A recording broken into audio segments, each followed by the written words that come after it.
Well, the month of love is about to begin, so we thought we'd get a jump start on all the love-focused local arts and entertainment ideas in February. Art Zone's Nancy Guppy, aka Cupid, is here to share.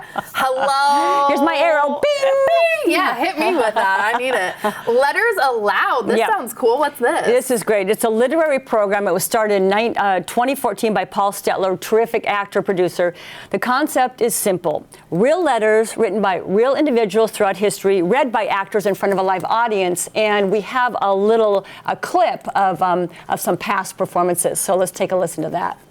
Dear editor. Dear Mr. Hill. Mr. Higginson. Dear President Roosevelt. Dear Sir. Dear landlordess. Dear Miss Ford. Irving. Dear beautiful brown-skinned girl. My dear Miss. Hi there. I am 14. Okay, so every Letters Aloud program has a theme, and the theme that's coming up is Valentine's Day. So, of course, it is romance in all of its glory, humor, heartbreak, horror, of course. Oh, what? Of course. Of course. Or whatever you want to say it. And, of course, happiness. So the readers are excellent. Paul Stetler, who is, of course, the founder. Local favorites, Basil Harris and Jen Taylor.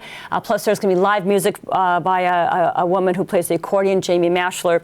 This is a fun way to celebrate the holiday that I think can be stressful for people, maybe sometimes disappointing. It can be disappointing. So this is a fun thing for everybody, and it happens February 14th at Town Hall, Seattle. Amazing. Yeah. And next we're going to Resounding Love Choir. Yes. What's next for this? This choir, it's a marvelous multi-faith, multiracial ensemble of singers who infuse the best aspects, this is how they describe it, the best aspects of a church-based gospel music experience with an inclusive, open, and affirming spirit. And we have a little clip of a performance from the past. So let's listen.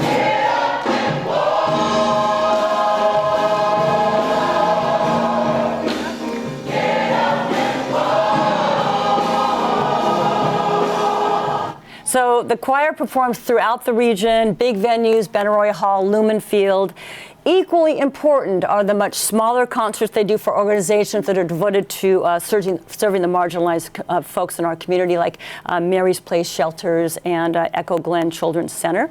So the choir's next performance is a song and spoken word fundraiser called Love is Resistance, and the money raised is going to be used to underwrite many of their donated performances, which is what they do most. The concert takes place Sunday, February 1st, which I believe is this coming Sunday. My God, I can't believe February is here. I know. At Renton IKEA Performing Arts Center in beautiful Renton. So beautiful. Beautiful Renton. So that will be a really fun one to experience. Add that on the list. And Yes. then a Beatles concert. You've talked about this before. I Tell talk me more. about this every year. By popular demand I'm demanding it anyway. It's the Beatle concert at 12th Avenue Arts. So the reason I promote it every year is because it's so dang good. 9 killer local musicians led by the very spectacular Paul Haraga, that guy right there. They perform Beatles songs that the Fab Four never performed live. So they're pulling from the White Album, Sgt. Pepper, Abbey Road, Let It Be.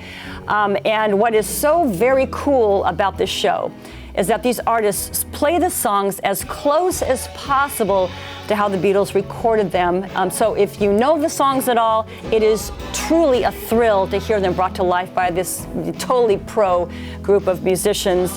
The Beatle concert, it runs for 3 nights, February 12, 13, 14 at 12th Avenue Arts. I am going the 12th, and I'm very possible I'm going to go more than once. And I've told you that your dad would flip out over this. My aunt, too, and your is aunt. a diehard Aunt Jill. We're going to put that Jill. on the list. Okay, Aunt Jill, I want you. Okay, let's get her a ticket. I know. We're going to get her a ticket. Too. Okay, that awesome. would make her day. Okay, we're going to do it. An iconic Seattle band, the Cowboys, is who we're talking about next. Yes, so I am very stoked about this. And we're premiering a concert of them on Art Zone this week. So the Cowboys, they were a seminal Seattle band. They hit the scene in 1979, quickly became popular locally and up and down the West Coast. They broke up in '85, played a few shows, but then when their lead singer, Ian Fisher, passed away in 2007, hopes for a reunion faded out until last fall. Those 4 guys right there, past members Jack Hannon, Ernie Shapiro, and Marty Wakehoff, along with Rick Smith on the far left there, played a terrific set at Spanish Ballroom in Tacoma, and we have a little clip of their performance, so let's hear that.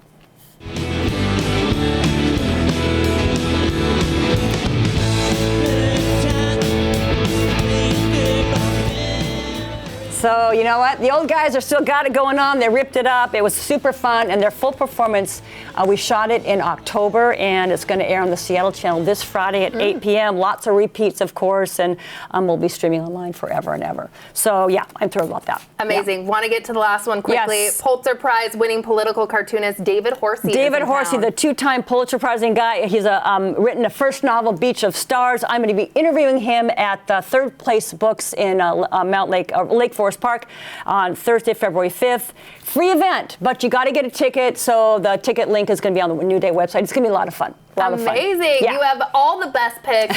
Thank you so much for being here. Of course. Happy early Valentine's Day. Thank you. And thanks to Nancy for all those ways to celebrate love in February. And you can find Art Zone on Seattle Channel 21 as well as streaming.